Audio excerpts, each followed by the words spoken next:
Well, hello, friends, and welcome to your Thursday One Show with Alex George. And Mr. Chris Evans. Tonight, we're joined by a man with the comedy Midas touch, a guy who in just 10 years has conquered the world of film, sitcom, podcast, children's books, and stand-up. Not bad for a bloke who is still remembered as the worst office manager ever. Ricky Gervais is here! You see, they applauded for you. Thank you. Now then, Ricky, we'll be talking a bit about the tour and the DVD later. Just how much does The Office still dominate your life? I suppose I sort of manage the estate of The Office still, or every day. You know what I mean? There's things like, can we use this as a clip? Can we use that, you know, for a quiz machine? But and all the remakes, of course. We're doing latest one is Russia, and we're working on one for China. So it goes on and on, really, but not as involved as we were, you know, with our baby, so to speak. So there are lots of David Brents, different nationalities. There are. Would you spot them if we showed some to you? Yeah. OK. Right. Well, yeah. Here we go. All right, who's this one? That's me. That's you. That's you. OK, that's the easy one. Well done. I had to think, because I wish I didn't look like that. In all that's honesty. We loved him, you loved him, come on. All right, who's that kid? Oh, Come on. is that French or French-Canadian? I think it's the French one.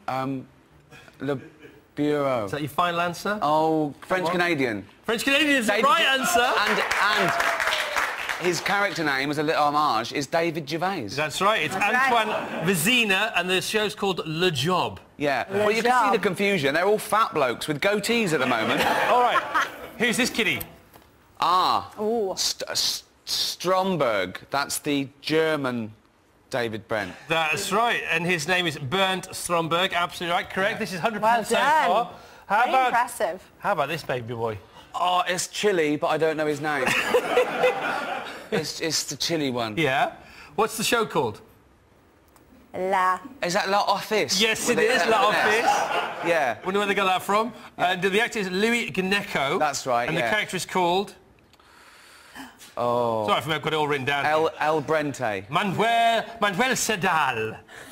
Pretty good effort, though, I think. Yeah, well done. Yeah, well done.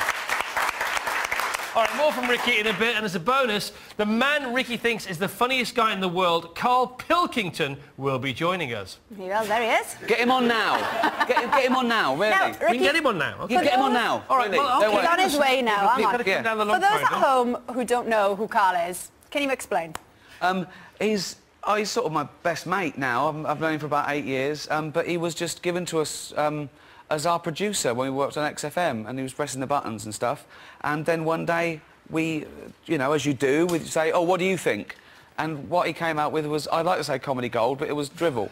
But wonderful dribble. But wonderful drivel. It's an endless well of stupidity. Is he here? Yeah. He's on his way. Get him on now. And now he's very much reluctantly famous. Come in. Karl can come on. Come in. OK, I'll take up my spot talking about my science DVD. I just want... Karl is better. Just tweet, buy Ricky's science DVD. Karl Pilkington's on the One Show now. on, Karl. Come on. Whoa.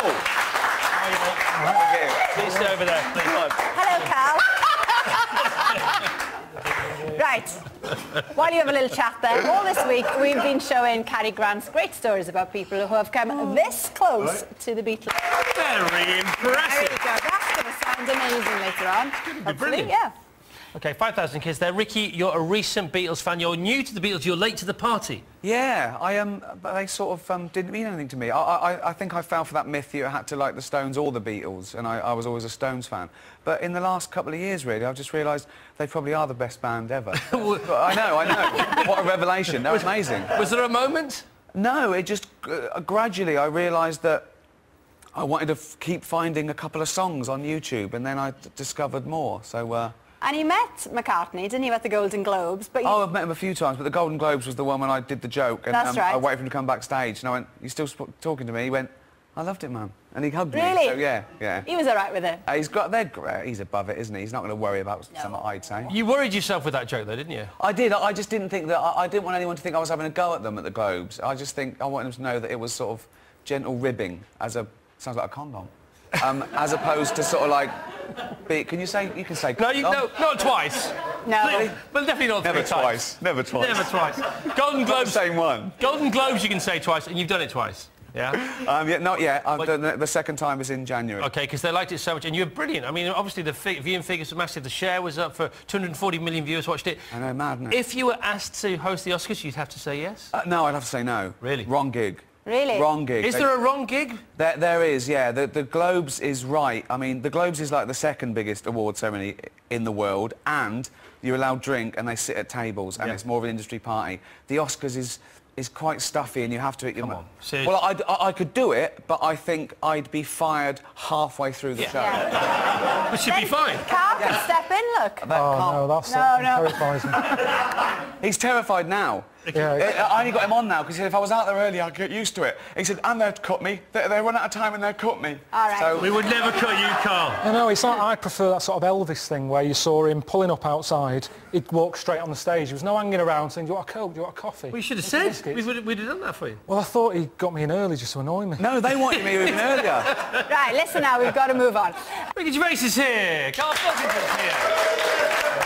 You both have DVDs out. Ricky, just about your DVD first. It's a comedy DVD. I'm not a fan of comedy DVDs. Why should I buy yours? I don't think you should because you're not a fan. Right.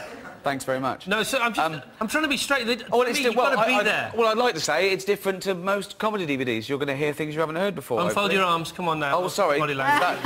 Was that bored or defensive? A little bit defensive. Oh, was it? Well, OK. I've seen it. OK. I've seen it. Not that dope, but... That's better now. But you know what I mean? Well, you should buy it because it's a rip-roaring exploration into non-political correctness, and Karl's on the extras. But do you like watching comedy DVDs yourself? Honestly. I don't really watch any sort of comedy, or I sort of revisit things, I suppose. I watch old stuff. I watch a lot of American TV. I couldn't tell you what's on at the moment in terms of comedy on British TV. I only watch sort of things like The Apprentice on the English TV. It's a good choice. It's great. You're saying there that it's non-politically correct. Well, there's quite a few jokes on it about, like, overweight people and stuff. Is that why you've slimmed down? Because you can do jokes about fat people? Oh, the opposite is true. I've always done jokes about fat people when I was fat. In fact, I've got to stop now because people think that I really care. I didn't give a flying... I don't care when I was fat. I don't care when I'm thin. I've got the same T-shirt. Luckily, they sort of stretch. They do come in and out. So, yeah, so that was me when I'm fat. Always thinner. See? Yeah. Still fits. Karl, as a good friend, you know, one of Ricky's best friends, can you back up the claim that he doesn't care about his weight? I haven't noticed it because I see him every day. Yeah. It's kind of like when a girlfriend puts on weight, you don't notice it. No, do you know what I mean? Because you're seeing her every day. No, Karl's flying now, isn't he? No, but honestly, my girlfriend, if I... No, because I know. No, she has, but then again, I had hair when she met me. Yeah. It's just bad luck. Fair It's the enough. way it is.